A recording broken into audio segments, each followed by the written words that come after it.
This is a 1960 Plymouth Fury convertible.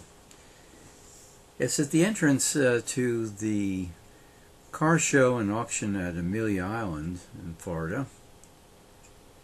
And this is a car that you can take on a drive.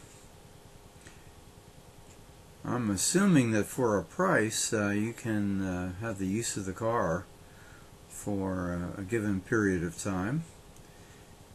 As a matter of fact, I videoed it and came back and it was gone, and then came back again and it was back again. So people had taken it out on test drives.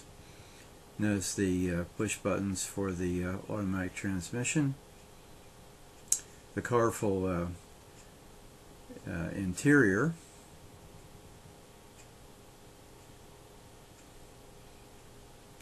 the very pronounced fins. You can see it's licensed in Michigan, and it has a contemporary plate for the time.